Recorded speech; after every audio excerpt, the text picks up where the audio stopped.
Hello guys, welcome to Kollywood கோட்டை. இன்றைக்கி நம்ம கோட்டையில் என்ன வீடியோ பற்றி பார்க்க போகிறோன்னா, சூப்பர் ஸ்டார் ரஜினிகாந்த் நடிப்பில் கமல் சார் ப்ரொடியூஸ் பண்ண இருக்கும் தலைவர் 173 படத்தோட டைரக்டரை பற்றின லேட்டஸ்ட் அப்டேட்டை பற்றி தான் இந்த வீடியோவில் நம்ம இன்னைக்கு பார்க்க போகிறோம். நண்பாஸ், சுந்தர் சியும் வெளியே போயிட்டாரு.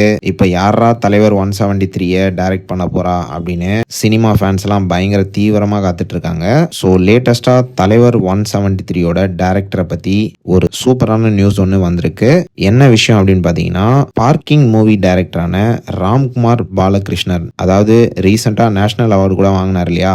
ஆமா நண்பாஸ், அந்த டைரக்டர் வந்து ரீசெண்டா ரஜினிகாந்த் அவர்களை சந்திச்சு ஒரு சூப்பரான ஸ்கிரிப்ட் வந்து ரஜினிகாந்த் சார் கிட்ட சொன்னதாக லேட்டஸ்டா தகவல்களும் வந்திருக்கு. அண்ட் இந்த ஸ்கிரிப்ட் பிடிச்சி போய் ரஜினிகாந்த் சார் வந்து அவரை ஸ்கிரிப்டை டெவலப் பண்ண சொன்னதாக லேட்டஸ்டா தகவல்களும் வந்திருக்கு. அண்ட் ஆல்சோ இதே ஸ்கிரிப்டை கமல் சார் கிட்ட சொன்ன போது அவருக்கும் இந்த ஸ்கிரிப்ட் வந்து பிடிச்சிருக்கு அப்படின்ற மாதிரி லேட்டஸ்டா தகவல்களும் வந்திருக்கு. ஸோ மோஸ்ட்லி தலைவர் 173 ராம்குமார் பாலகிருஷ்ணன் அவர்கள் டைரக்ட் பண்ணலாம் அப்படின்னு லேட்டஸ்டா தகவல் சொல்றாங்க. அண்ட் இது மட்டும் இல்லாம ரீசெண்டா மகாராஜா டைரக்டரான நித்திலன் அவர் கூட ரஜினிகாந்த் சாருக்கு ஒரு ஸ்கிரிப்ட் ஒன்று சொல்லியிருக்கிறதாக தகவல்களும் வந்திருக்கு. ஸோ பொறுத்திருந்து பார்ப்போம் பாஸ், எந்த டைரக்டர் வந்து தலைவர் 173 டைரக்ட் பண்றாருன்னு. ஸோ தலைவர் ஃபேன்ஸ், உங்களுக்கு இந்த ரெண்டு டைரக்டர்ல யாரு தலைவர் 173 டைரக்ட் பண்ணா நல்லா இருக்கும் அப்படின்னு ஃபீல் பண்றீங்களோ அந்த டைரக்டரோட நேமை நம்மளோட கமெண்ட் பாக்ஸ்ல மென்ஷன் பண்ணுங்க.